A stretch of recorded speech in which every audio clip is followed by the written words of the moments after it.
living condition sometimes is so unbearable. Yes, sometimes our condition is unbearable, because in life there are different roads that we walk to get there. Ajamu couldn't say it better than to ask the Most High for his blessings. We really need that prayerful nation.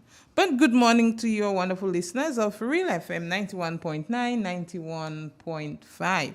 It is another Wednesday morning, the conversation with the RGPF, and we are delighted to be here within the hours of 9 and 10 to communicate with you, our wonderful listeners. And as I always say, oftentimes on a Wednesday morning, the information is either a reminder to you, because it may just be repeated, or sometimes it may be new to you, because ignorance of the law is no excuse. And on that note, we intend to have a very fruitful and beneficial program. Of course, our young ones had been home and now they are back to school, and we are seeing them. I know the bus operators, most of them are rejoicing and they are happy because their season is on again and they can earn some extra cash, and we are grateful for that. The country can run, things can circulate, you know what I'm saying? Yeah. But I want to advance that you who are hearing my voice this morning, you bus operators and conductors, also owners, I want you to remember that you have a responsibility, and your responsibility is not just to take our nation or our people or our children to and from their location. That's not all. You have an obligation to protect them. And the manner in which you drive, whether it's reckless, dangerous, or as the Lord prescribed that you do so, contributes to how you contribute to society. I also want to advance to you, our bus drivers, our bus operators and conductors, that you give our school children due respect, especially our young ladies. The school girls that is wearing the tie and in most cases a white shirt and pleated skirts are a school uniform. I beg of you, allow them to be a child. Do not engage yourself in those loose conversations. Do not allow yourself to fall victim. Because yes, we know some of them is bodily mature when you look at them. But when you look at their faces, you can realize that they are child or they are children. When you know Monday to Friday, they're jumping on your bus and jumping off. You know they are school children. So please allow them to be. Allow them to enjoy that stage of their lives. And I beg and urge of you, do not violate or disrespect them. Yes, I heard you, conductor. I heard you, bus driver, say, well, what if they're playing big and they are the one that is bringing themselves to me? The law did not put any clause to that. But what I'll say to you is, make a report. Inform their parents. Inform the school that Jane or Sheila is doing such. And in so doing, they can be spoken with and we can allow things to be normal.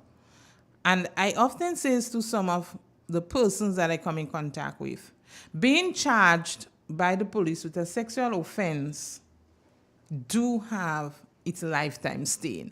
Yes, probably when you go through the court, you may not get a conviction, or the matter may drop or redrawn, or the child may not continue to comply. But hear what? The process alone going through tarnishes your name and your record. So let us save that. It do mash up families as well. Because your children is embarrassed, your madam, your spouse is embarrassed, hearing that your name is called, that the police have to pick you up with or for some sexual offense with a minor. And when it is with a minor, it's ugly.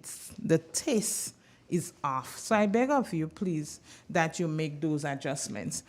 So we'll get back into a little ajamu. And what we would do right after I pray for the nation, which is our theme song, we hit writing. Oh, it seems to be a coincidence. Those of you who are streaming us online or YouTube, my guest and I is in the same upper attire, gray. I don't know what that means this morning, but we'll take it as a good start for our program. So we'll go into the theme song, take a line or two from a jamu, and then we'll come right back. All right. Yes, I have you in that suspense mode. You're wondering, well, who is that guest in studio this morning? What are they talking about? I deliberately did not tell you. Okay.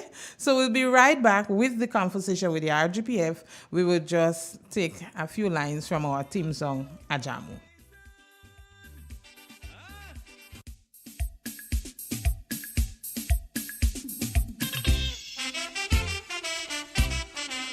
And I am a prayer for my country.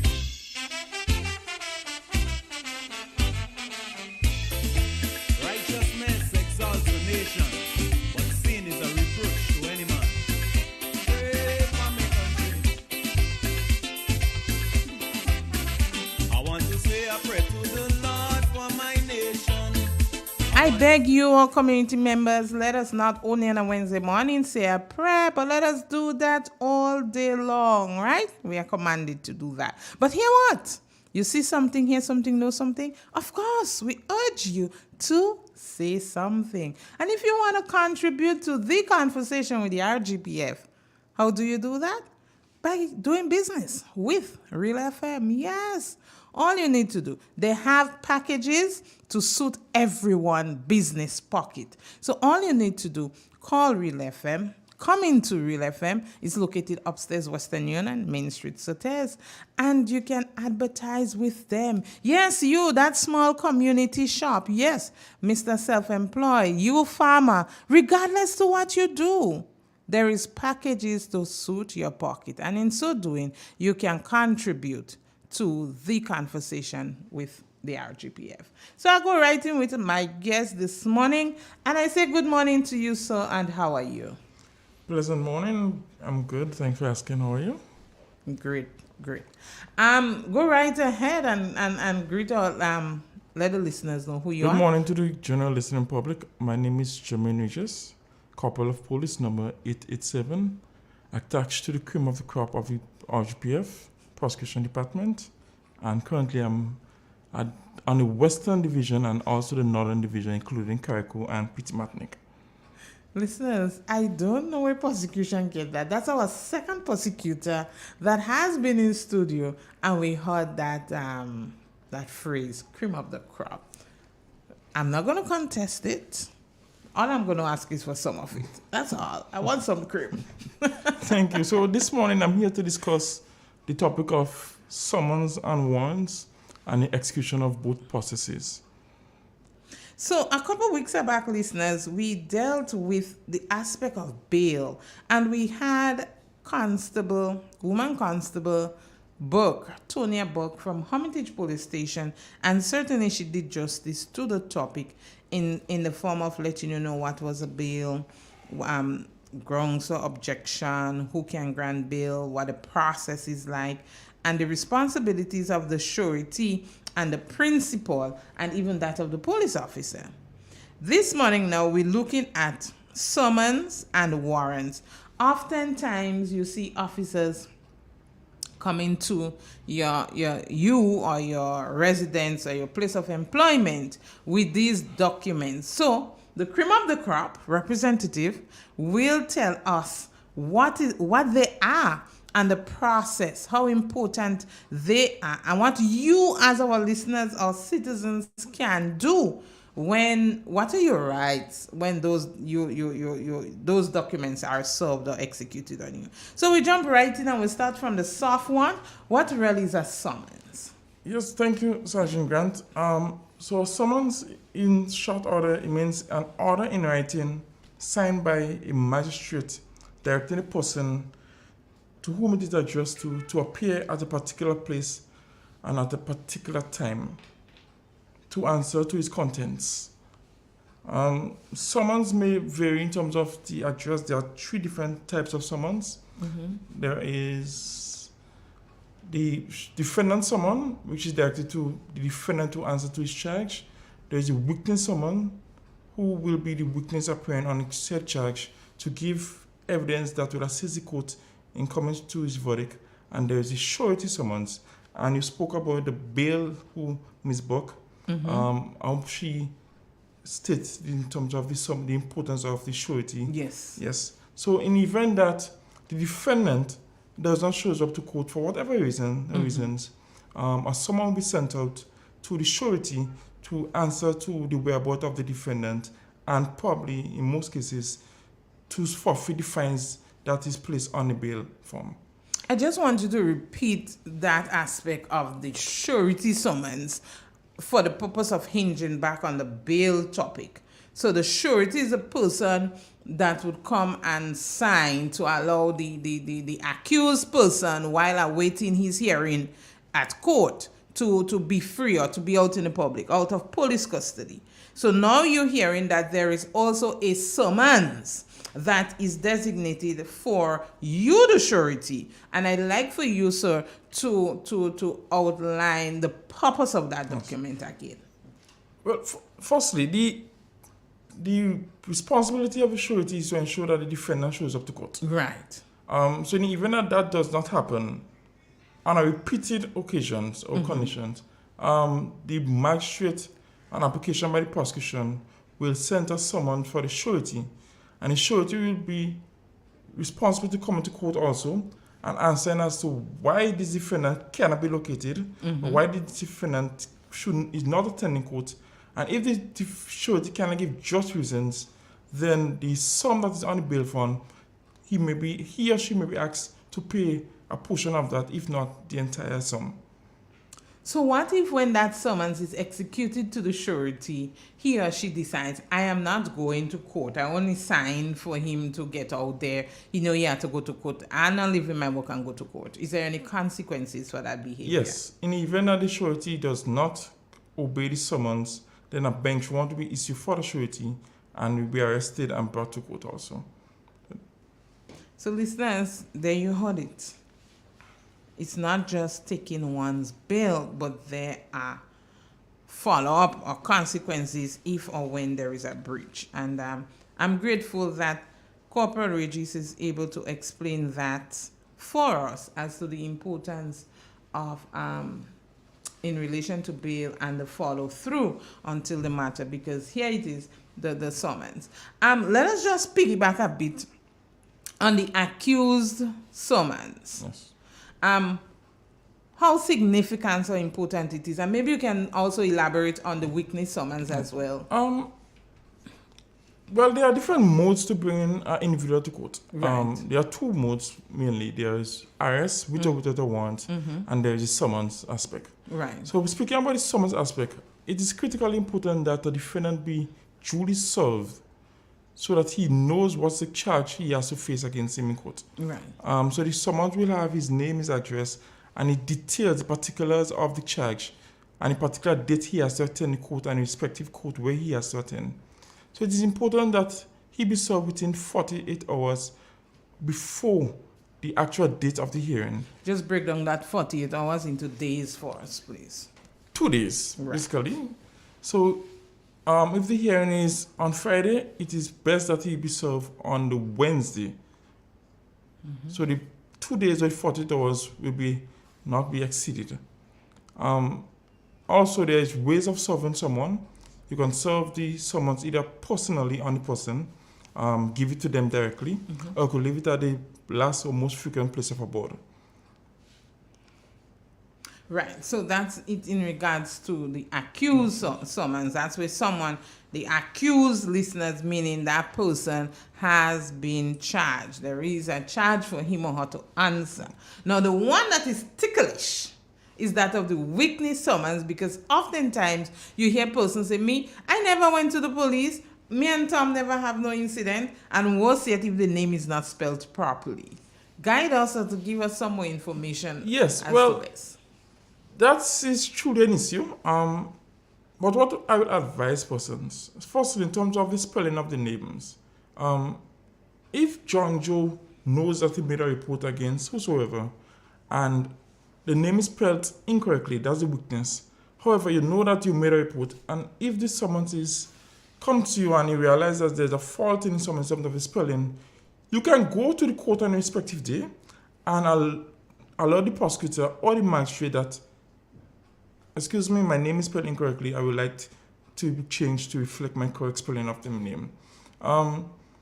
Also, in terms of witnesses who has not made a report, the court still has the authority to issue summons to anyone who it may find helpful in a criminal matter, Right. whether or not you actually give a statement to the police or not. So that's your civic responsibility as a civilian of this nation, to assist the court. So you can issue summons to anyone. Right. Yes. So, listeners, you do not have to make a report. As long as the court thinks that you're vital or you're important in bringing justice to a matter or assisting the court in bringing a verdict on the matter, you can be directed or instructed to be at a particular place and time to give that information. Does the police have any powers or authority where summons are concerned? Yes, well, you can serve the summons on the respective persons if they are in a public space. In the event that you have to enter the private property, it may be a bit more challenging if they do not invite you in. Right. Because you still have to respect the rights of others and still have to respect the property of others. So in the event that they cannot be located in a public area and you have to go into a private capacity, you may need a warrant to enter the property. In most cases, we are a good citizen, law-abiding nation, so persons most likely oblige to the summons as long as you inform them that yes, you do in fact have a summons in their name.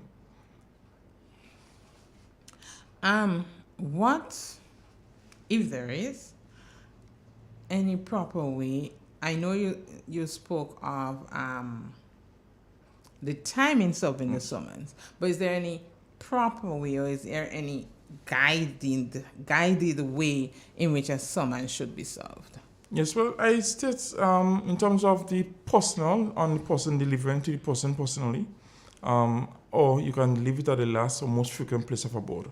There are sometimes persons are hard to locate. There are sometimes person may go to work and there's so much limited time in the day and there are multitude of summons. So sometimes you go to a person's respective home and they're not there and you leave summons with a mom or a friend hoping that they will get it, and that could be considered as proper service in the eyes of the law. Right. Let us dive a little bit on warrant. Or before I go to warrant, maybe I ask, is there anything else you want to touch on summons? Because I know warrant can be a bit hefty. No, summons is the least of the two in terms of the weight. So I think we can move on safely to warrants now. Right. So in terms of speaking on warrants, what really is a warrant and are there different types? Yes. So warrant by definition means an order in writing signed by a magistrate or a justice of the peace directing to the person to whom it is addressed to arrest an offender or to commit a person to prison or solitary premises or levy distress. Yes, so that's the definition of the warrant. And there are different types of warrant. There are actually 7 types of warrant. All right, listeners, we take a brief commercial break here and our break, and we'll be right back with you with the conversation. Lower your electricity bill by using energy-saving bulbs. CFLs and LEDs use up to 75% less energy than your traditional bulbs, and they even last 10 to 25 times longer. Over time, consider switching to more energy-efficient CFLs and LEDs, which can help lower your electricity bill. As an individual consumer, I cannot impact global fuel prices. However, I can ease the burden of rising fuel rates by using energy-saving bulbs. What can you do? Why pay full price for your mobile when you can pay half? Just bundle your home internet and mobile services with Flow and save 50% on your mobile bill. That's money in your pocket every month. Plus, now you get free YouTube and WhatsApp data. And you can share your plan with up to 3 other numbers. Upgrade now and get a free smartphone. Switch and keep your number. Learn more at discoverflow.co.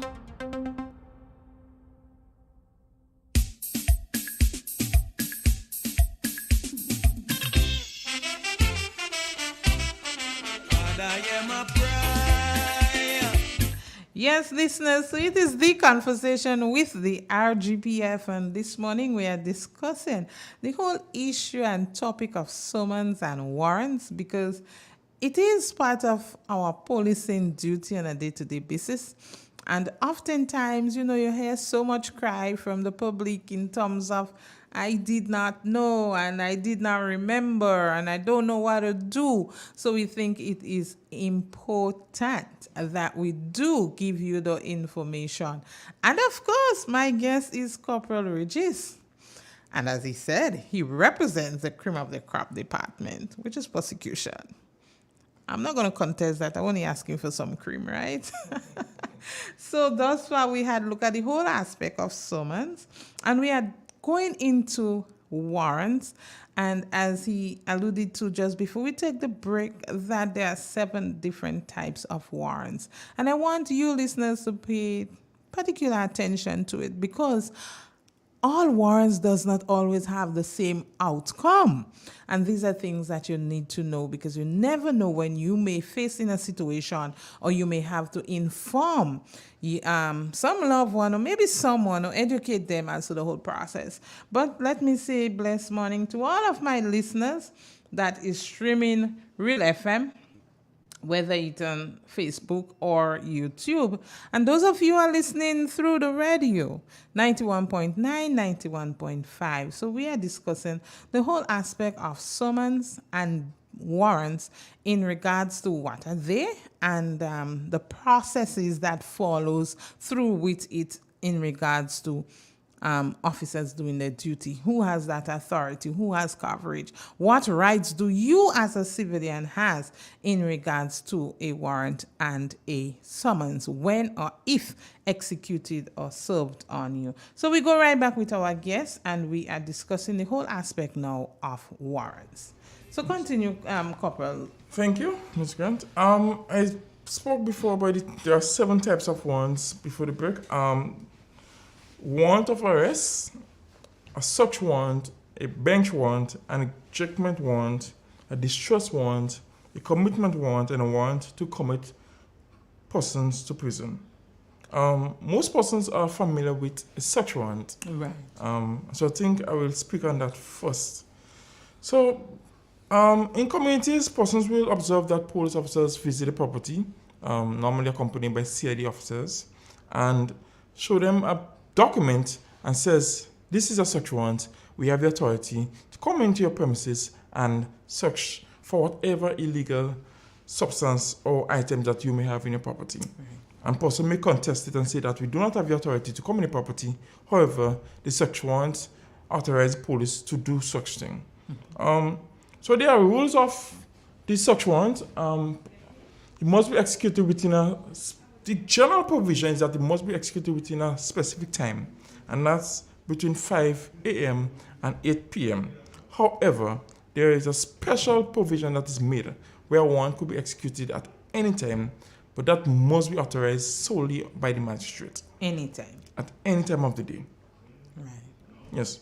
So the items that is found within the search warrant or within the search based on the warrant, this item may be confiscated by the police and be used as a form of exhibit in the court. Right. So that's search warrant that persons are more familiar with. Bench warrant. Whenever someone is served with the summon, and I spoke of the bench warrant in terms of the surety.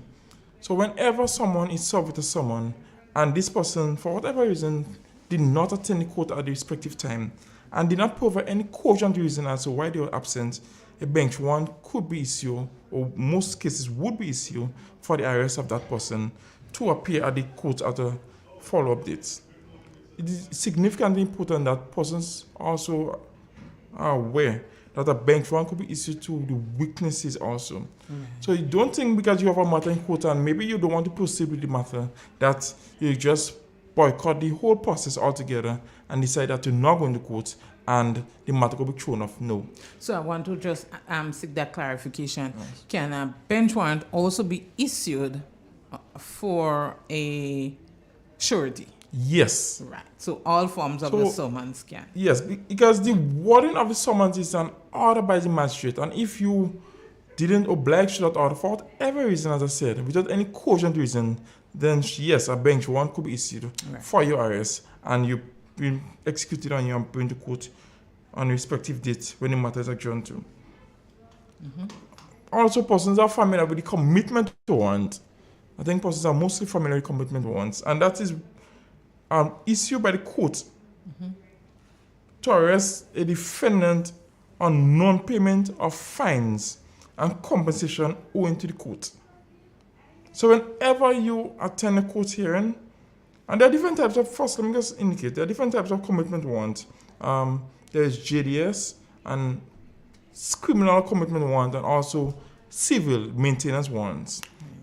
So whenever you go to court and you are responsible for paying a certain amount to the court, whatever that fee is, within a respective time period, and that time period has elapsed and that full amount has not been paid, then the warrant will be issued, signed by a magistrate, and give the police the authority to execute it on you.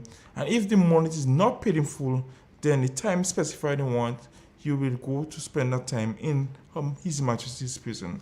So just to interject, you talk of under the commitment warrant that there are three sectors.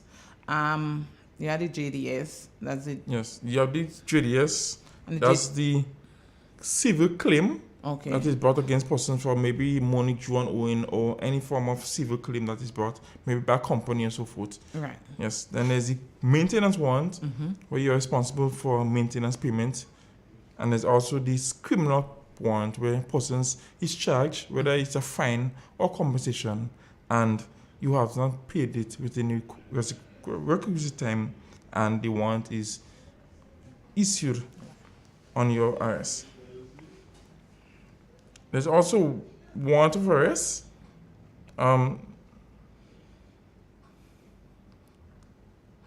It's a warrant made on behalf of the Commissioner of Police by an officer to the magistrate. So this one is a reverse rules. So it's made by the officer to the magistrate or the justice of the peace seeking permission to arrest a particular person based upon information made on oath when armed with a search warrant. With such warrant, the primary function of the police is to stay within the limits of the law. When executing such warrant, the officer must search to confirm the arrest. Right. So as I mentioned on onset, there are two ways persons can be brought to court: arrest with or without a warrant. So that arrest warrant here says with a warrant, the person can be arrested and brought to court. Then there is also a distress warrant. It is issued by the court when a surety is ordered to pay a sum and the money is not paid and cannot be paid. The property is then levied or part thereof to cover the cost of the warrant. So that's the warrant that is specified to the sureties. So anytime persons feel like they take bail for someone and they do not have any responsibility or any follow-ups, then that is not true. You have a great responsibility as a surety. So that's most likely the warrant aspect of it in terms of what are the different types of warrants. Also, finally, there is warrant to commit a person to prison. This is issued by a court on a non-completion of a matter to admit a person to the prison until a particular date. This warrant is mainly to the authority of the prison, and this is the only way a prison can receive such person therein. So when you spoke of warrant to commit a person to prison, there is delivery warrant or there's remand warrant. Right. In terms of the remand, is that when persons are denied of bail on the condition or objection made to by prosecution or even the magistrate, a remand warrant to be made to deliver such person to prison until the respective date of the hearing. In terms of the various types of warrant, is it only police officers that can execute any of those types of warrants? Well, process servers or bailiffs, I should say, that is working on behalf of the court, because the court has its own bailiff. Yeah. They also will have warrants, and they also will have the authority. But it is always advised that anytime you have to execute a warrant, especially the bailiff on the court, they get the assistance of police officers to do so. It's not safe or not advised to do so on your own without the assistance of the police officer. When looking at warrants, because sometimes you hear police saying, or you hear persons say, you see them police out is money a man. Yes. And I would have heard growing up that there are times, even if the warrant is executed on you and you go to prison, you still have to pay the sum that was first assigned to it.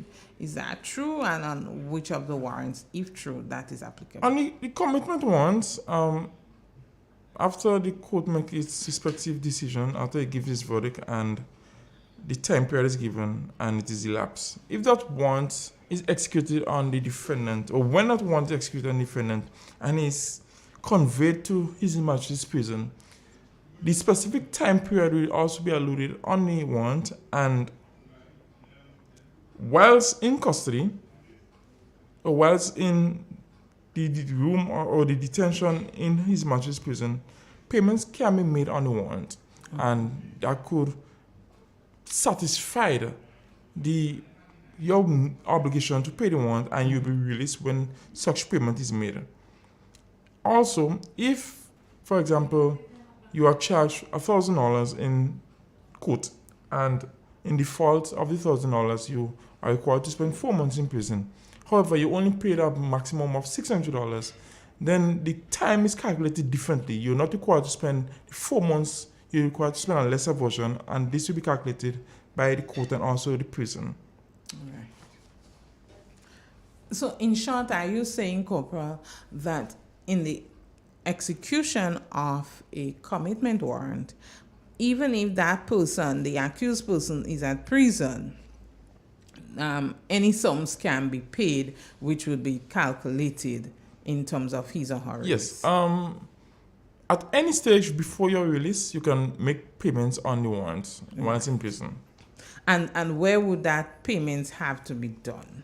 But you need to you need to go to the prison firstly, because I'm thinking that if you are the prison, maybe someone on outside will be bringing in the monies for you to make the payments. So you can contact the prison, find out the exact amount on the balance, make payments, and you contact the police officers in prosecution department, and they make the arrangements to make the payments. Okay then. Now, as we said at the start of the program, when we speak of summons and warrants, oftentimes is the police that do the execution or the service. And even if in situations where the court bailiff is used, you still advise that they get the assistance or the camaraderie of the police to do so. What are the police powers in regards to warrants and the summons? Yes, well, inherently, police has the authority to execute the warrant, and in event that persons are resisting, use reasonable and justifiable force to apprehend such person to ensure that the warrant is executed. Because this is a document from the court that authorizes you to arrest someone. And if the person resists in any way or intends to escape or cause some form of bodily harm to the police officer in order to escape, then the officer has authority to use force, and that's justifiable force, to apprehend that person to execute the said warrant. So yes, officers has powers and he has right to in the event of a search warrant, as I mentioned, they have the right to enter the premises of someone and execute the warrant. In the event of a arrest warrant, they have the authority to use force if necessary to enforce and ensure it is executed.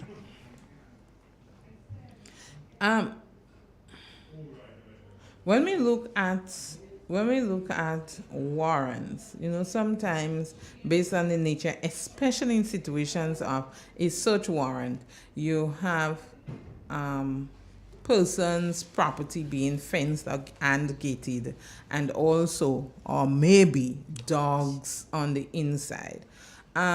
What do you want to or can say in regards to that? In regards to the homeowner or the property owner, in light of the authority that the police have, what advice or warning do you have to the property firstly, I will advise the officers not to enter a premises where they are considered dangerous dog and premises that is not on leash. Maybe best to get the attention of the homeowners. Let they secure the dogs first and then enter the premises. We don't want any instance where someone intends to execute a search warrant, and whilst in the event of doing so, they may have to rush an officer to the hospital because the dog attacked the officer without knowingly that the dog was loose or so forth. I think it's best to inform the homeowner that you have in your possession a warrant to search his premises and ask if he has any dangerous dog, especially fenced properties, because most cases fenced properties do have dogs, and ask them to secure the animal and then safely enter the premises.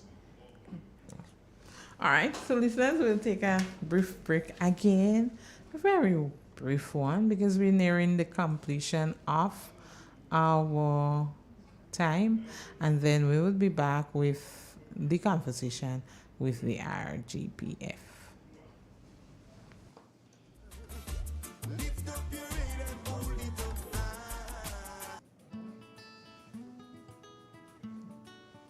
Do you know, when you play the games of the National Lotteries Authority, you are supporting sports, culture, and nation building in Grenada, Carriacou, and Petite Martinique? Hi, I am Junior Murray, cricket coach, sports enthusiast, and a former West Indies cricketer. I endorse the games of the NLA 100%.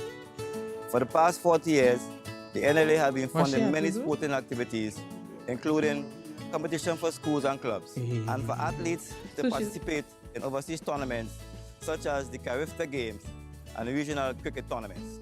Additionally, they made it possible for you, the public, to view local, regional, and international tournaments from the comfort of your homes. For those reasons, I play the game of the NLA. Even if I do not win, I know Grenada always wins. Yes. When you play all the games, the NLA in turn supports sports, culture, and nation-building activities throughout the Tri-Island state.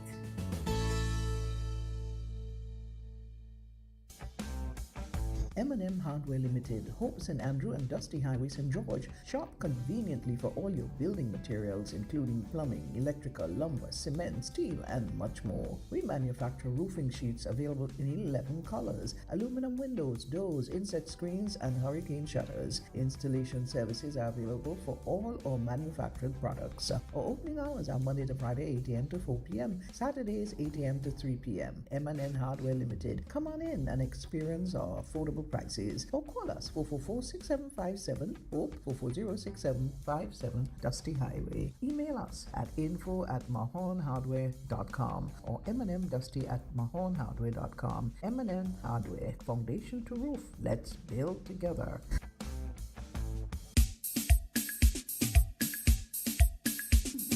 Well, when you hear Jamu, we are still here with the conversation with the RGPF, and my guest in studio is Corporal Regis from Prosecution Department, and we're discussing summons and bail.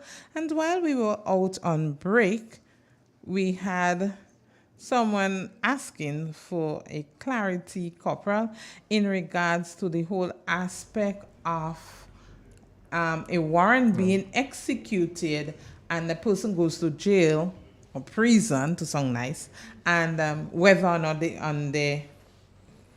discharged, they have to still pay the fines? No. Let me be very cautious. There are times persons come into the court system and they are facing more than one offense, and they are charged on all of the offenses. Right. And in the event that they make no payments on any of the fines, then warrants will be issued on each and every count that they are faced with. Whenever a warrant is executed, you must be sure to ask the officer if there's any more warrants for me, because you have to keep abreast of the warrants that you have. And sometimes, for example, I've known that persons has 2 warrants and they go to prison on one of the warrants, and when they are released, the other one come out and they go back to prison, and they're thinking that they want executed on them twice. However, in relation to the question that the caller alluded to, no, you're not responsible, and it's actually double punishment or double jeopardy to be going to prison on the same warrant on multiple occasions. The whole purpose of having the default sentence in terms of the prison sentence in lieu of the fine is that in the event that you do not make payments, you go to prison. That's the punishment. If payments are made, or if you go to His Majesty's prison, spend the requisite time, you are no longer, this warrant has no more effect. That's the end of the matter. That's the end of the power of the warrant. Right. But that does not suffice in all warrants, does it? No, it doesn't suffice in all warrants. The maintenance warrant is a bit different. I think you're required to pay the monies on the maintenance warrants. Yeah. Whether or not you go to prison and make your time, you're required to pay the money. Right. So that process that you explained would be hinged on the criminal aspect. Yes, the criminal aspect. But maintenance warrant is a bit different in terms of the power of the maintenance warrant. So thank you, Corporal Regis. But as usual, you don't run off like that. You need to leave something. Having discussed the topic of warrants and summons, or summons and warrants, whatever, it has been an hour. So is there anything that you would like to leave with our listeners, at least? If they just tuned in, they can say, I heard this, and it stays with them. We are in the era of community policing, and I will engage everyone to work closely with not only your neighbor to be your brother's keeper, but also the police officers. Because persons who are in court are aggrieved by whatever situation they are affected by. And sometimes the police officer may have difficulty finding persons, especially to serve the summons, and persons believe or have the perception that police officers are not doing enough to find this particular individual. So we aid and we assist. We are asking for the assistance of the general public in assisting the police in serving the summons. Firstly, giving enough information to the respective persons who the summons are attached to or addressed to. And in relation to the warrants, especially for suretors, it's a huge responsibility. And remember, there are consequences of taking someone bail and being a surety for someone. And please, please, please, whenever a police officer has a search warrant in a possession, please do not fight or resist that authority. It will not end well. The police officers do have the right to enter your premises and search your premises. So please, don't hesitate and don't fight the police. Thank you, Corporal Regis. And it has been the program, The Conversation with the RGPF. And you just had me laughing the way in which he ended it. Please, please, please. So he urge, he beg, and he requests of you that when an officer indicates to you that they have a warrant in a position, comply. So he just had me going on that one. I was not looking out for it anyhow.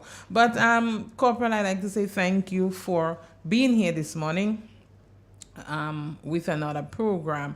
And of course, warrants, bail, and summons are very ticklish topics that time and time again we need to refresh our listeners on it, because it's only oftentimes is when they reach in the situation they realize, well, I can't take the bail, and the process is so tedious, and my loved one is not getting bail, and they have to now think as to what's the next step to take. So persons only see you all or your department when they come to court or when they have to get some information about the court. So oftentimes giving those information is so timely and relevant. I say thank you and do extend our courtesies to your officer in charge and the cream of the crop. I'm only asking for some cream. So you have a blessed day, and thank you once again for being here.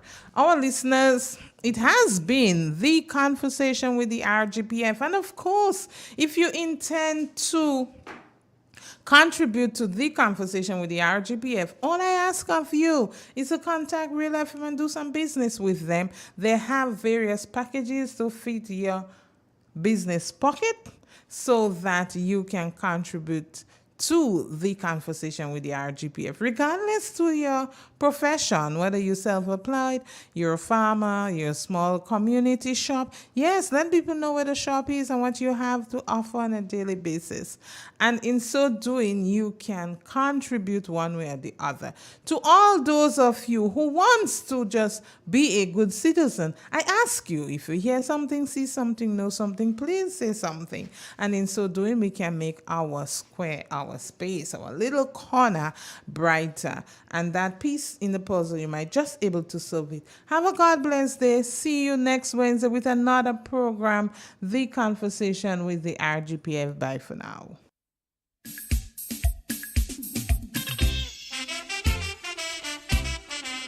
I am a